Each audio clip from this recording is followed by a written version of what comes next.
News, सच जरूरी है। नमस्कार, MNS न्यूज लाइव की बड़ी खबरों में आप सभी का स्वागत है। मैं हूं आपके साथ अर्शिया अंसारी। आइए देखते हैं देश और दुनिया की तमाम खबरें। सत्ता संघर्ष के परिणाम हमारे पक्ष में रहेंगे, चंद्रकांत पाटिल। जिन्हें खो के देशद्रोही कहा जाता है, उन्हें अजित पवार की आलोचना नहीं करनी चाहिए, आनंद परांजपे। उद्योग मंत्री उदय सामंत की प्रेस कॉन्फ्रेंस। आइए देखते हैं खबरें विस्तार से।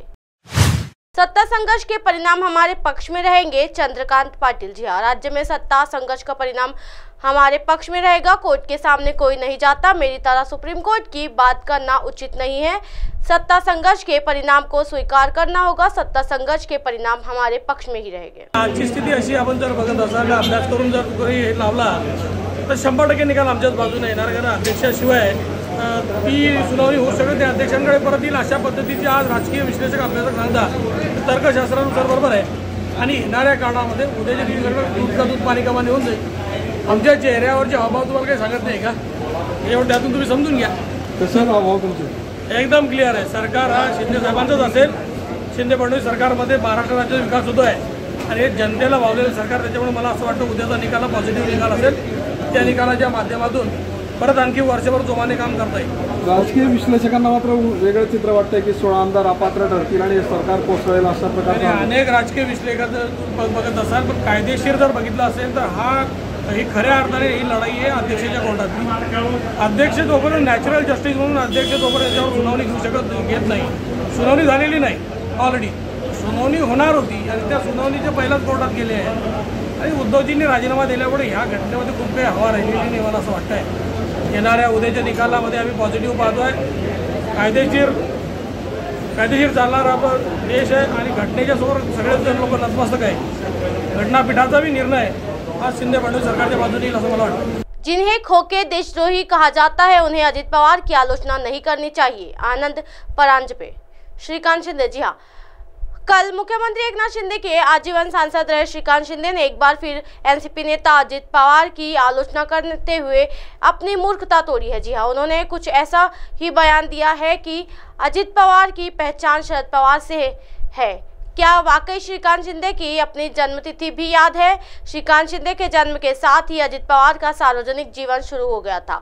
जिन्हें खो के देशद्रोही उद्धव ठाकरे की पीठ में छुरा घोंपने, पार्टी में चोरी करने के लिए जाना जाता है। अगर ऐसा इसलिए है क्योंकि पिता ने चुराया है, अगर ऐसा इसलिए है क्योंकि चुनाव चिन्ह चोरी हुआ है, तो उन्हें अजित पवार की ज्यादा आलोचना नहीं करनी चाहिए। जी हाँ, श्रीकांत शिंदे हमेशा राजनीतिक क्षेत्र में वरिष्ठ नेताओं के बारे में अकेले बोलते हैं और ये हमेशा उसकी संस्कृति और शिष्टाचार को दर्शाता है।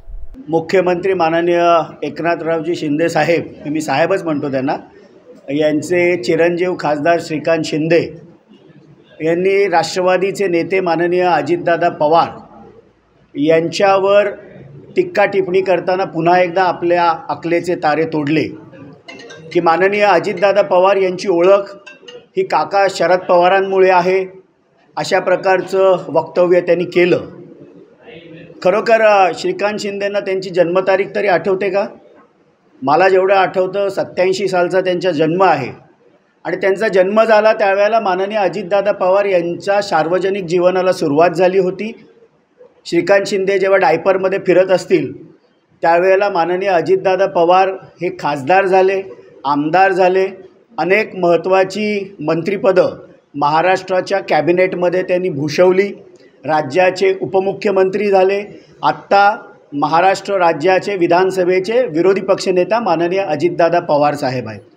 पण ज्यांची ओळखच खोके म्हणून आहे, गद्दार म्हणून आहे, शिवसेना पक्षप्रमुख माननीय उद्धवजी ठाकरे साहेब यांच्या पाठीमध्ये खंजीर खुपसला म्हणून आहे, पक्ष चोरला म्हणून आहे, वडील चोरला म्हणून आहे, चिन्ह चोरलं म्हणून आहे, त्यांनी माननीय अजितदादांबद्दल टीका फारशी करू नये।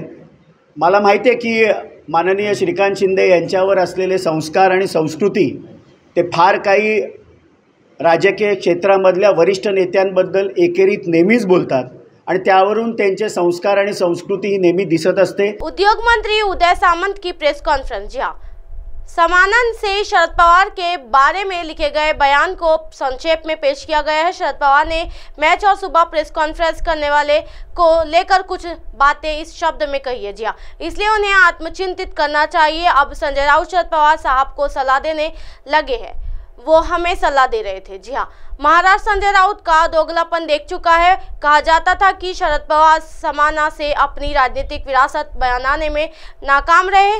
हर किसी की दूसरी तरफ देखने के लिए जो चल रहा है उस पर शरद पवार की आलोचना हमारे लिए महत्वपूर्ण है। जी हाँ, हम मैच नहीं पढ़ते और हम इस पर ध्यान नहीं देते हैं। राष्ट्रीय स्तर पर प्रसिद्ध व्यक्ति ही चुनाव प्रचार के लिए जा सकता है, उन्हें किसी के आदेश की जरूरत नहीं है।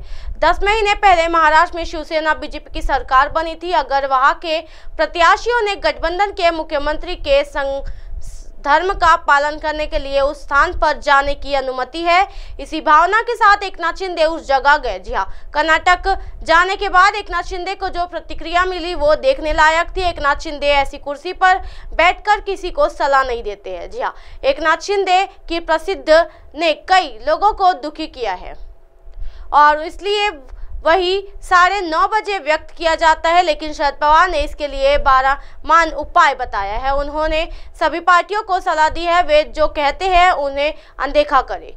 वो मैच की परवाह नहीं करता, आपको भी नहीं करनी चाहिए, ऐसे संकेत शरद पवार ने दिए हैं। जी हाँ, इसके बारे सारे खोखे एकनाथ शिंदे ने बंद कर दिए हैं, इसलिए इन्हें सपने में भी डिब्बे दिखाई देते हैं। जी हाँ, नगर निगम में रखे खोखे को खरीदने वाले लोग परेशान हो रहे हैं क्योंकि उनकी सारी गतिविधियां बंद हो गई है। जी हाँ, लेकिन इसके जरिए मैं नीतीश राणे को बधाई देता हूँ। संजय राउत के प्रेस के बाद 10 बजे से महाराष्ट्र को ये दिखाने का काम करते हैं कि नीतीश और उनका प्रेस क्या है। जी हाँ, नीतीश राणे कई जगह से चीजें निकालते हैं, इसलिए उनकी सराहना करते हैं। राजनीति में हार जीत होती है, लेकिन हमें अपनी स्थिति देखनी चाहिए। क्या हम आत्मचिंतित करने जा रहे हैं कि नरेंद्र मोदी की आलोचना करते समय हम कहाँ खड़े हैं या नहीं? दुनिया में हम अकेले प्रवक्ता है, इसलिए हमें इस बात की जानकारी होनी चाहिए कि हम कितने विधायकों और सांसदों को नसीहत देते हैं। राजकारणामध्ये हार जीत ही असतेच, त्याच्यामुळं काय मला असं वाटत नाही की राजकारणाचे जे काही निकाल लागतात त्याच्यामध्ये फार मोठं हरल्यामुळं माणूस मागं जातो किंवा जिंकल्यामुळं फारच पुढे जातो अशातला भाग नाही। पण आपली परिस्थिती बघितली पाहिजे ना। नरेंद्र मोदींवर टीका करत असताना, पंतप्रधान नरेंद्र मोदी साहेबांवर टीका करत असताना आपण सध्या कुठे आहोत याचं आत्मचिंतन आपण करणार आहोत की नाही? आपण देखील जगातले एकमेव प्रवक्ते आहोत अशा आविर्भावात ज्यावेळी बोलतो तर आपल्या पक्षाचं स्थान नक्की कुठं आहे, आपल्या पक्षाचे नक्की आमदार किती आहेत, आपल्या पक्षाचे नक्की खासदार किती आहेत, आपण कोणाला सल्ला देतोय? मला असं वाटतं की राजकारणामध्ये याचं भान असणं आवश्यक आहे। तरी सत्ता संघर्ष मला एक कळत नाही, सत्ता संघर्षाची भेट ही 10 महिन्यानंतर घेण्यात काय अर्थ नाही ना। सत्ता संघर्ष म्हणजे काय? ज्यांच्याकडे 172 पेक्षा जास्त लोक आहेत, काही लोक संपर्कात आहेत, पुन्हा एकदा जबाबदारीनं मी सांगतो, मी त्याची प्रचिती महाराष्ट्रातल्या जनतेला आणि अनेक पक्षांमधल्या लोकांना येते। जे शिवसेनेमध्ये आहेत, उद्धव बाळासाहेब ठाकरे शिवसेनेमध्ये आहेत, त्यातली काही लोक, राष्ट्रवादी काँग्रेस पक्षाची काही लोक आणि काँग्रेसची देखील काही लोक देवेंद्रजी आणि एकनाथ शिंदेंच्या संपर्कामध्ये आहेत। हे जबाबदारीनं मी सांगतो, त्याच्यामुळे मेजॉरिटीचा काही प्रश्नच येत नाही। 172 प्लस जे काय असतील ते त्याच्यासाठी सत्ता संघर्ष नाही। आणि सुप्रीम कोर्टाच्या बाबतीमध्ये अनेक वेळा आम्ही सांगितलं की आमची बाजू, योग्य बाजू ही सुप्रीम कोर्टाकडे आम्ही मांडलेली आहे। शेवटी सर्वोच्च न्यायालयाच्या निकालावर आम्ही बोलणं हे योग्य नाही, सर्वोच्च न्यायालय योग्य तो निर्णय देईल, पण आम्ही सगळी आमची योग्य केलेली प्रोसिजर ही सुप्रीम कोर्टासमोर ठेवलेली है। अब आप हमारे चैनल को आपके मोबाइल पर भी देख सकते हैं। मोबाइल ऐप पर देखने के लिए प्ले स्टोर से MNIST news TV app download करें। इंस्टा, लिंक, ट्विटर, हाईकुक, फेसबुक और कई सोशल मीडिया के प्लेटफॉर्म पर हमारा चैनल उपलब्ध है।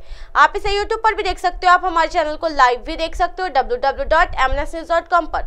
फिलहाल वक्त तो चला दर्शकों ब्रेक का। ब्रेक से लौटने के बाद देखिएगा देश और दुनिया की तमाम खबरें।